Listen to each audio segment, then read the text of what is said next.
What's up everybody and welcome back to the Werewoof Reactions. My name is Wolfie and today we'll be taking a look at... I hit my hand on the desk really hard just now. Issue number 36 of the IDW Sonic the Hedgehog comic series. So without further ado and before I do further damage to myself, let's get into this. Alright, so if you guys are new to these comic reviews, here's how they normally go. First, I'll tell you what I liked about it, what I didn't like about it, and then I give it a score. But first, I must read it back to you in an overly dramatic fashion. And I do mean overly dramatic, but before we get to that, consider scrolling down below. Real quick, hitting that like button, it helps me out a lot. And subscribe if you haven't already for more videos like this one. And ring the bell to let YouTube know that you actually want to watch the videos I put out when I put them out. Oh boy, that's a mouthful. Okay, so, all that out of the way, we're on the road to 19K subscribers. What am I saying right now? If we can hit that number before the end of the year, which I totally think is doable, I'd be extremely happy. Even more so if we could hit higher than that. But in the meantime, guys, let's go ahead and get right into this one, because this one, you're not going to want to miss.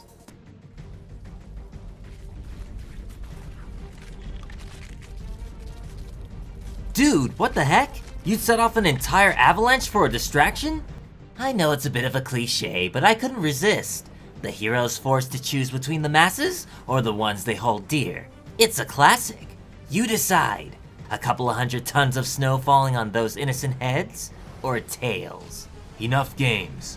Hold on, you and I are the only ones with the speed to catch up with that avalanche and maybe stop it. Not interested. Oh, come on! Go help the chateau, Sonic. We'll be okay, I promise. You'd better. With Sonic deciding on the greater good, he turns back around, heading towards the chateau, while Shadow continues his pursuit. Hurry, Shadow, Wait, where's he going? Oh, going straight to the showdown? No matter. I beat you once, I'll do it again. You didn't beat me. You only sealed your fate. Oh, for the love of... We don't have time for this. Start cutting your ropes like I did, and be ready to move. Omega, execute code word. Get what's mine. Hey, you're supposed to be tied up. Code word accepted. Initiating auditory interference. Yeah! Efficiency of auditory attacks confirmed. This unit is never unarmed. Whoa! No! As Starline plummets through the coaster below, he winds up catching himself using his Tricore abilities to regain his footing. Hold on, Shadow. I want to pound his smug face in too, but there's work to be done. Don't tell me what to do. I'm not. It's your choice, and you're the one who will have to live with it. That overgrown snowball isn't gonna stop me from getting what I came for. Come on, Fox Boy. Okay. Meanwhile, I wish I'd known I'd be fighting a giant robo-bear today. I would have worn my good boots. How's it going over there, General? Holding position. As General continues to fight off the badniks, we can see the situation is growing more dire by the second. General, please retreat. You're hurting yourself.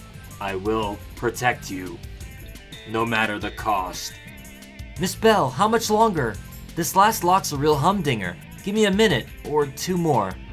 I know it's scary to fight, but my friends are in a lot of trouble right now. When we get you all out, could you help me keep them safe? Please?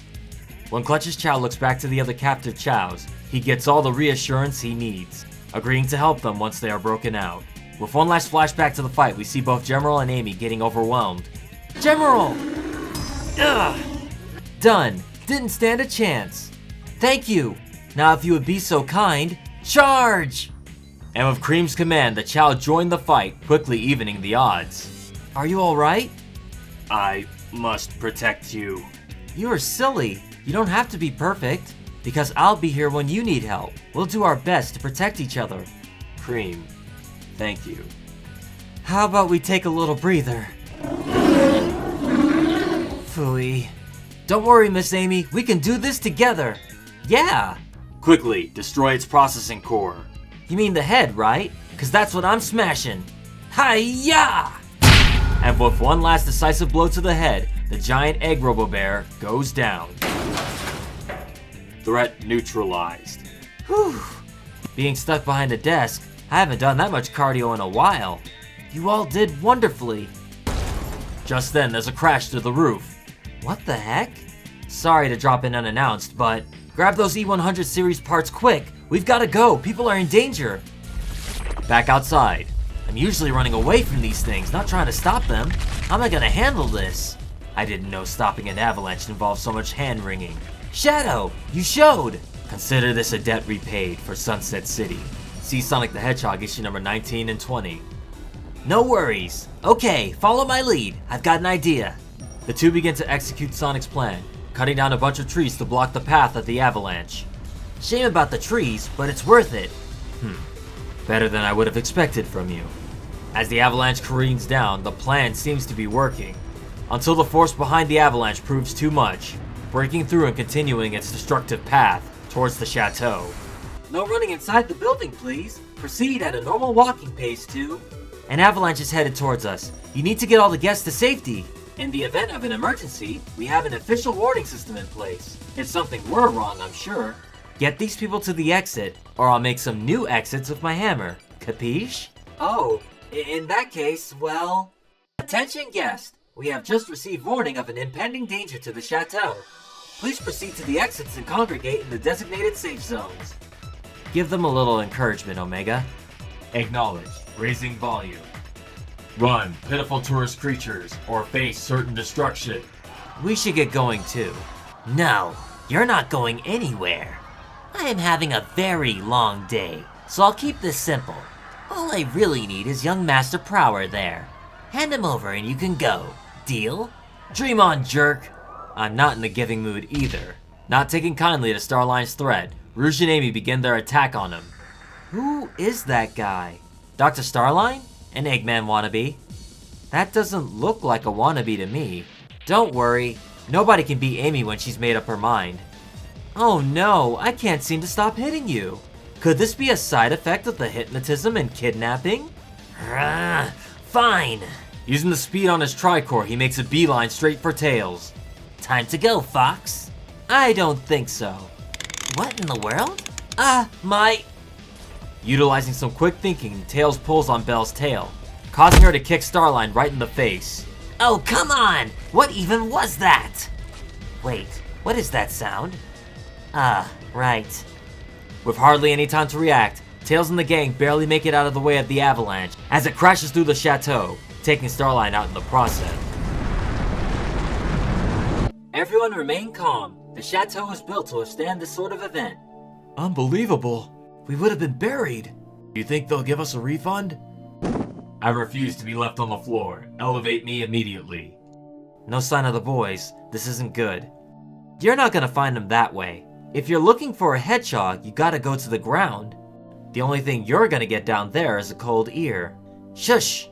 You should... Huh? Well, I'll be darned. Is everyone alright? It's okay, the guests got out in time. So we wasted our time. Starline got hit at least. That help? What do you know? Puppety Girl stuck around. She did great. We got the last hit in on Starline. And Miss Bell helped me free Mr. Clutch's Chow. Huh, not bad. Thanks for helping out. Sorry I was kinda tough on you before. Speaking of, I could use some help back at my workshop, if you would. What do you think? Wait, really? You want my help in your workshop? Yes? Yes, absolutely!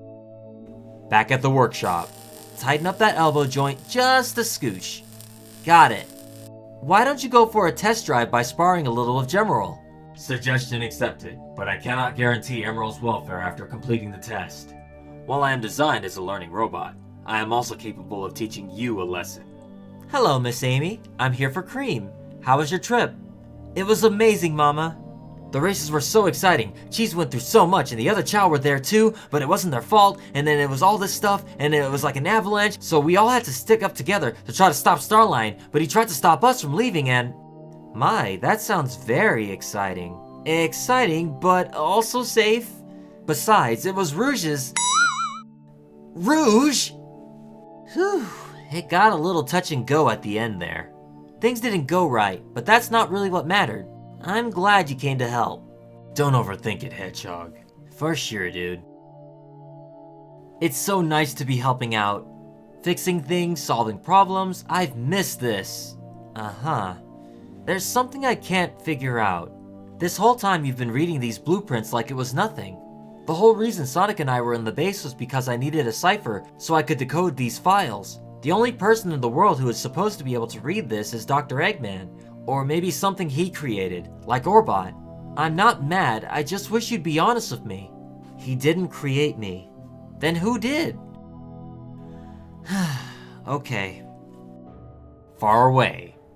Ugh, what a disaster. Would it hurt them to go along with the plan for once? It's going to take weeks to get my bill back to normal, and they completely ruined my perm. Although I suppose it's not all for naught. The complete specimen would have been ideal, but I still got what I needed. Yes, this should do nicely.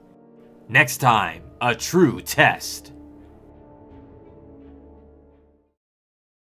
And that was issue number 36. It is now time for the review part of the book, where I tell y'all what I liked about it, what I didn't like about it, and then I give it a score. So let me set this book down right there. I'm gonna flip it open as we cover to cover review what happened in this one. So, immediately, right off the bat, you know something I really enjoy about this?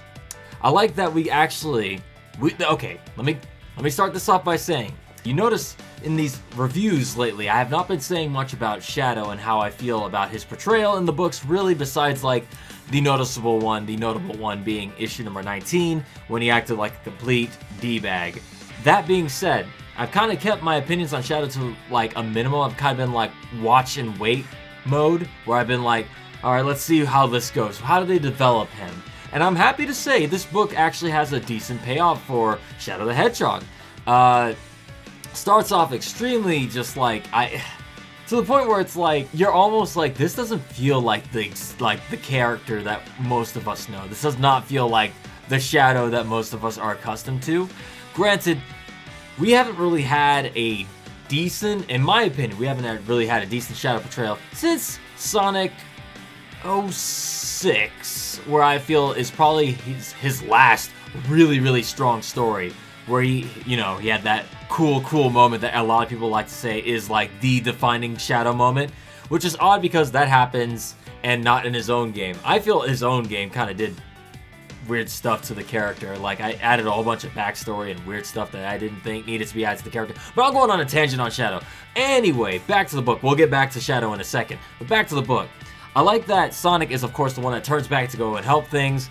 Rouge shows that she is not a helpless damsel in distress, that she was actually cutting her ropes the whole time while this whole thing is going down, while Starline and Shadow are about to duke it out. So Rouge is like, oh my god, you guys are idiots. Alright, fine, whatever. She just kind of cuts herself out. I expect nothing less from a spy, like a high-class spy. She's a government spy. She should be able to get herself out of danger. You know what she is? She's like the Black Widow of the Sonic verse. Rouge the Bat, able to get out of a bind, even while dressed up in that classy outfit, which I really enjoy. She's able to get herself out of there, and also was able to plan Omega springing a surprise attack on Starline, which is another thing I want to bring back. In a previous issue, I mentioned that how was Omega gonna do something to Clutch while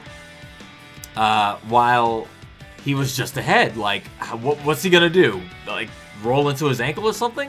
Nah, I guess he just emits an ear-piercing noise that hurts like hell. So yeah, that was cool. I'm like, okay, and I like the fact that Omega, despite just being ahead, is still gloating like, haha, I'm just ahead, but I still can do damage. I'm not totally useless here. And it's like, Starline kind of gets it rough this issue, man. And you know what? There's something I also want to mention on Starline later, but he seems to be in good spirits. Like, he's not, and this is kind of, I guess, Starline's thing.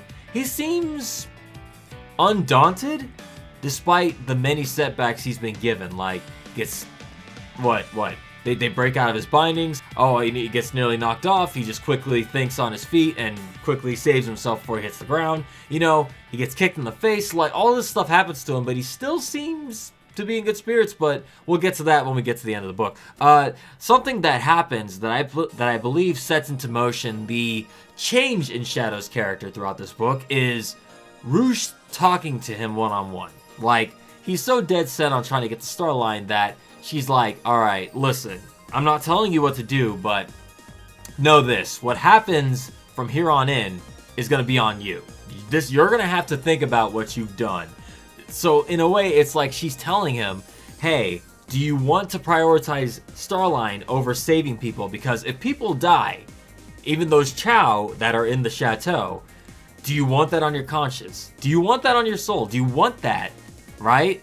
It's almost explicitly saying, give hope to humanity. You know, the Maria's last words, give them a chance to be happy, kind of, in her own way, without directly stating it, kind of, but in her own, you know. And Shadow's like, damn, you know, maybe she's right about this, you know. So he kind of thinks it over a little bit, and you can kind of see the way he looks in that one panel. He's like, yeah, maybe I have been a little bit of a jerk. And I thought the initial one where Shadow was like, I owe Sonic one after Sonic got warped away at the end of the Zombot virus arc was him coming to terms and kind of like settling down, simmering down a little bit. But I guess that really wasn't the case here. But yeah, a little development there. But we'll building on that. After they all get worked, something else I also want to point out. Did y'all probably saw it, but I want to point out that there are E100 series in these panels, like legit E100 series, not 100% Gamma, but like they look like him because that's the whole E series line, barring Omega, who was the last of that line. But yeah, there's a whole bunch of those. I did remember in Sonic Battle on Game Boy Advance, they did mention that there were multiple clones of Gamma running around at that point. Who knows how many more abandoned bases still have like busted up E-series robots that are still kind of around. Gamma is gone. Wishful thinking on my part. I really, and Gamma's probably one of my top 5, top 10 maybe, favorite Sonic characters, like, and I know he's gone. The character itself was, whatever, Gamma himself is gone, but like, it's still cool to see him, or his model series kind of back, even if it's for a cameo. Once the avalanche scene picks up again, Sonic and Shadow have to work together. I like that Sonic is even kind of like, whoa, Shadow, you're here too? And he's like, yeah, whatever. All right, let's do this. And so I guess Rouge's words did get to him. Like, in some way, she got through to him in a way that only Rouge can. I imagine that was a Team Dark thing. Maybe she just knows what to say to him at the right time. Or maybe Shadow just needed someone to say that to him to kind of get him out of his anger's edge anger phase. That being said, he actually works with Sonic to try to clog up the avalanche path. Unfortunately, it doesn't work for them. Yeah, I like that for a brief moment, Shadow looks like, we did it. Not bad. But it doesn't last long. As things quickly pick up, can we all just agree that Omochao is like the worst? Is there... I know I'm saying this, and as soon as I say this, someone in the comment section is already raising their hands up to the keyboard like Dr. Eggman in the Sonic Advance intro. Like, I'm ready to defend what Wolfie's about to say, or about to go against what Wolfie's about to say. Are there any fans of Omochao? Probably not. That YouTube commenter is probably typing right now, I love Omochao. He's my favorite character. I love him so much. I have all the Omochao merchandise. All the Omochao's the best. I'm just asking in general. There aren't many fans of Omochao, so it's nice to see that Omochao, while being the little piece of crap he is, gets threatened by Amy and is like, okay, you know what, alright, everybody evacuate the premises, let's do it. Because Omochao, of course, would have to run his mouth, because that's what Omochao does. I don't think people really care for Omochao that much, but yeah, I like that part. Also, excuse me, I'm running out of voice here. Starline coming back after getting knocked off her coaster, comes back in, tries to get Tails. This is going to be the big mystery for the future arcs, and where we see the story go from here on in, but like, I wonder, what is Starline's plan, and why does he need Tails so bad? By the way, Tails is kind of a little badass in this one, ain't he? Because you notice, like, he's unflinching, like, he's just like, oh, that guy over there, that's Dr. Starline, he's just a Dr. Eggman wannabe. Like, straight up calling Starline out, like, damn, Eggman wannabe. He's not wrong, but like, oh man, Tails, like, chill, dude, chill. And not only that, after Starline makes a beeline for him, like, he doesn't really flinch. He's just like, yeah, whatever, just yanks on Bell's tail, and he knows that Bell's immediate reaction is just to kick. So he gets, like, Starline gets kicked in the face, and it's like, dang. He also knocked it, like, ruined his hair a little bit there, kind of ruined his part. You see, like, his nose is all busted up. I'm surprised it knocked the glasses off his face, but I guess the kick wasn't that hard. And then even after the kick to the face, after all the things that have happened to him, you notice, gets hit by an avalanche, like father-son Kamehameha by the snow, by the avalanche breaking through the chateau. I don't know how he survived that, other than the fact that if he probably didn't have that tricore, he probably would have died there. I'm imagining it was the power and speed and flight he was able to kind of utilize to get out of there before getting completely crushed by the snow. Because if anybody doesn't know, avalanches, kind of obvious, are terrifying, and they will kill you if you get caught in them because of the crush and the suffocation. If you don't freeze to death. There's a lot of factors that can kill you with an avalanche. But that being said, you know something that I find funny, that I'm pretty sure a lot of people are going to post this panel out of context for memes, is that Rouge is looking for Shadow and Sonic in the avalanche aftermath. And Amy is like, no. You gotta put your ear to the ground like so, and you gotta listen for any clues or any signs of hedgehogs, you know, because they're ground, and she would know. She's a hedgehog herself. And I like that she has this little smile on her face, like such a little smug smile. It's like she knows, she hears that spin dash, and out comes Sonic and Shadow, and they came to check on them. I like that. Despite their plan not going well, I'm glad that they were able to get everybody out of the chateau safely, you know, besides Starline, who, as we see by the end of this, is actually A-okay. Belle comes back with Tails to his laboratory, so I guess she's gonna be his little assistant as they figure out her backstory. I mean, we all know her backstory by now. We figured it out, but the characters don't. So we're gonna have to sit through and wait to see how that develops and see if she eventually becomes comfortable enough to say her backstory to Tails or Sonic or whoever. I like that you can see back at the workshop, not only is Belle there with Tails, but also the Chow are there too. All the Chow that Clutch had, that he more or less abandoned, are now have a home. Omega's rebuilt. He's back to his old Omega self, and so is General. I like that Tails says, go test your abilities out on General. That's a fight I really wish we could have seen. Like, I know it's an off-panel like joke, but I like that these two are like, you got on one hand, you got Omega, the giant killer robot that's obsessed with destroying Eggman robots. And then on the other hand, you have General, who's just like, I imagine the more chill of the two, but probably more skilled. Like, Omega has like the firepower, the weaponry, all the abilities that just cause him to be like a deadly force, while General is more refined in his abilities. I feel like he's able to do things more intelligently, I guess is what I'm gonna say here. So it's like almost brains versus bronze, but General is he's not bad when it comes to the strength department either, but I would have loved to have seen that fight, especially to hear the smack talk between the two, because I like, even when they're like talking to each other before the sparring, like, they're like, by the way, don't think that I can't teach you a lesson, Omega, because I totally can.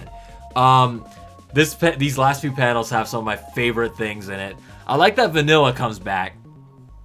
And something I never thought about is a mother's rage. When there's like that moment of, uh-oh, you done goofed or did something, and you're kind of like sweating like, oh, like that.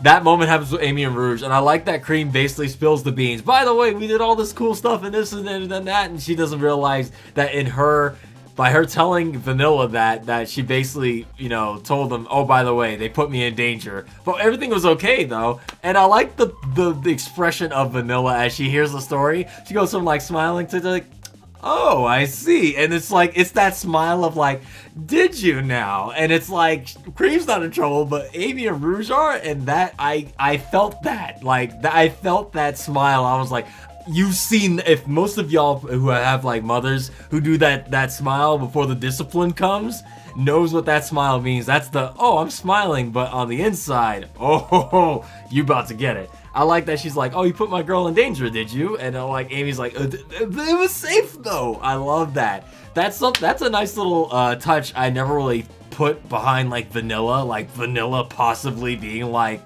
by the way, who knows what Vanilla is capable of if you piss her off? But I love that idea. It's like, she never really shows up, so we don't really ever get to see much of Vanilla's character other than mother, right? But I like the idea of her being like a protective mother, obviously, in more ways than one. But if she got Rouge and Amy sweating, who are probably two of the most capable females in the Sonicverse, besides Blaze, of course, but like, having them sweat and being scared is like funny to me, because I'm like, damn, what is Vanilla capable of? But yeah, Rouge bails, obviously, leaving Amy to deal with that situation by herself.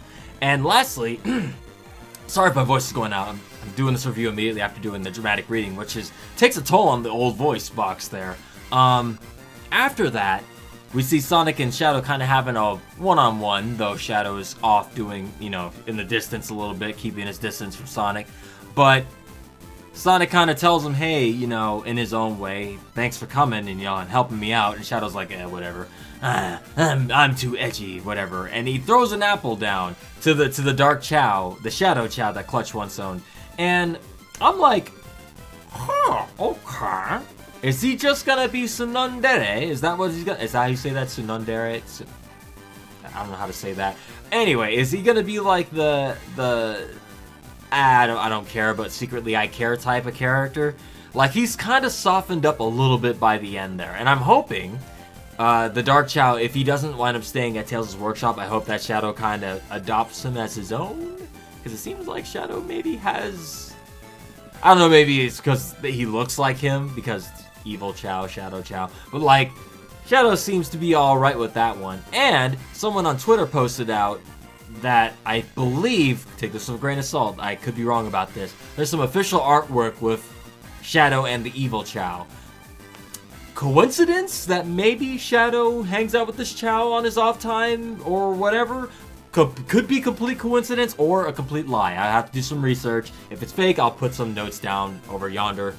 But if it's not, that's kind of a cool coincidence that if he winds up picking up this Chow, that winds up being kind of a semi-official thing that's not recognized in game canon, but maybe in, like, artworks and comics and stuff like that. But that'd be kind of cool. Nice to see that Shadow softening up a little bit. Is it the way I'd want Shadow written? Not necessarily.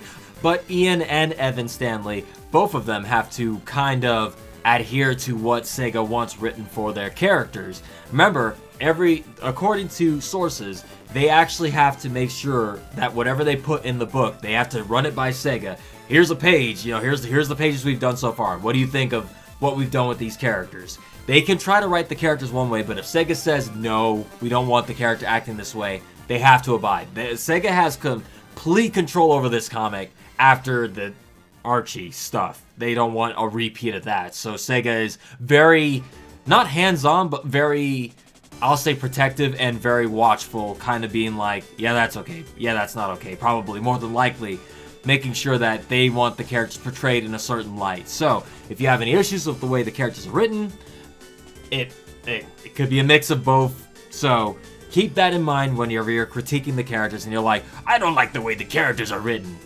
It's not 100% in their control. Remember that. But yeah, Tails kind of putting two and two together, figuring out that Bell, of course, is made by Eggman. I don't think he wants to prod too much, but I think he knows. And she knows that he knows, but I don't think she's really saying it because obvious. But last few panels, we see Starline, and we see the capsules, the two capsules in the background. One of the silhouettes, and I'm probably crazy, but it almost looks Metal Sonic-ish with the whole big triangle, it almost looks Metal Sonic-ish, and the other one, not so sure what that one is. But hang on, what's Starline wearing? That's rad. Okay, so that aside, I would also like to point out, he has a sample, I believe, a fur patch from Tails' tails when he grabbed Tails by the tails. Try saying that 5 times fast. And he has the sample. He would have preferred the real thing for whatever reason, and I'm pretty sure it ties into those two capsules behind him. What is he doing? Is he making a clone of Tails? Is that going to be a future arc? What's the deal here? Is he going to make the Tails doll? What is Starline's plan here? You notice he kidnapped Rouge and Tails, so I'm imagining 2 of those capsules for both of them. But he wanted Tails in particular. Why? Why Tails? Is he making Metal Tails? What is it? Is it a clone of Tails? Metal Tails? Tails doll? What is it he needed Tails' tails for? Tails' intelligence? I don't know, and that's probably the biggest mystery right now. Starline, though, I do like that despite everything he's gone through, he has a band-aid on his nose, he's beat up, he's fixed his hair, he's back on his old evil schemes, and he's right back to where he needs to be. And I guess he kind of won in the end? Let's see where this goes, shall we? And that's pretty much everything in this issue. So, I'm trying to think. What didn't I like about this? I think I had some minor gripes with how Shadow was portrayed at the very beginning of this book, but I kind of kept my patience and wanted to see how it played out. And wouldn't you know it, my patience kind of paid off. Shadow kind of redoes his stance on where he, you know, about helping others and stuff like that. He's kind of softening up a little bit. What else? Is there anything else? No, I can't think of anything I didn't really like. There was a lot of stuff that happened in this issue. A lot of stuff happened in this issue. And I feel there was a pretty decent payoff. This kind of ended nicely. Where does our story go from here? Because the only real danger out there is Eggman. I guess the escaped villains now that Bad Guys is over. Mimic is out there. Zavik and his Deadly Six are still out there somewhere. Rough and Tumble are out there. And now Starline, who has a sample of Tails' fur. I don't know what's gonna happen, but I am eagerly awaiting the next story arc to see where this goes. Because Shadow, I'm hoping, is gonna be more helpful. You know what I'm actually kind of saying here, and this is my minor nitpick and has nothing to do with this issue whatsoever, but I'm kind of missing the Knuckles, man. Like, Knuckles is my boy, and I haven't seen him in forever. Are we gonna get a Knuckles side story or something like that? Are we never gonna see him again? Is he just sidelined to the islands forever? Granted, this is kind of what people wanted in the games, where it's like, why is Knuckles always out there? Why is he supposed to isn't he supposed to be protecting the Emerald? But now it's like, in the books, I'm like, I want to see some Knuckles stuff, man. I want to see Knuckles doing stuff, but I guess he's guarding his Emerald. And I'm like, cool, but can we introduce maybe, I don't know, some new villains to maybe F with Knuckles while he's on the island? I don't know, maybe have Clutch try to steal the Emerald. He wouldn't do that. I think Clutch knows better, but like, have some new, maybe Rough and Tumble maybe trying to F with Knuckles on the island. I don't know, just have something cool to have Knuckles. I want to see Knuckles again, man. It feels like it's been forever. 29, I think, is the last time we saw him, which is 7 issues ago, which is almost a year in our time. But yeah, a little less than a year. But yeah, other than that, I think that's gonna do it for my review.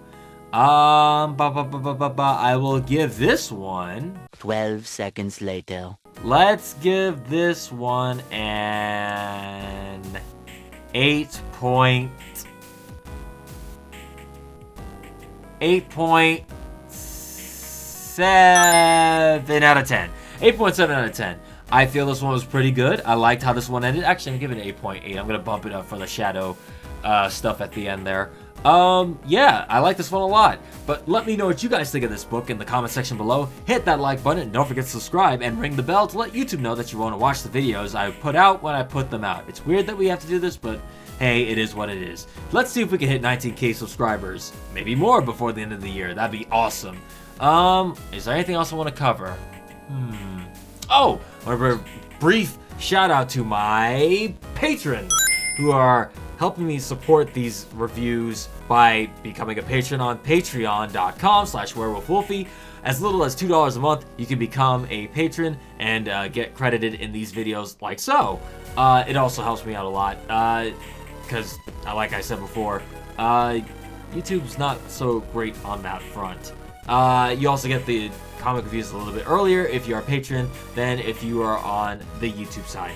A small token of my appreciation. And for those of you who stuck around for this long and my rambling and such, thank you all very much. You guys are also super cool. Now, all that said, I am done with my review. I think that's gonna do it. So, I will see you all next time. Please, wear your mask out there, wash your hands, use common sense, and be safe. It's real dumb out there right now. Oh boy, it's dumb. Alright. Stay tuned, everybody.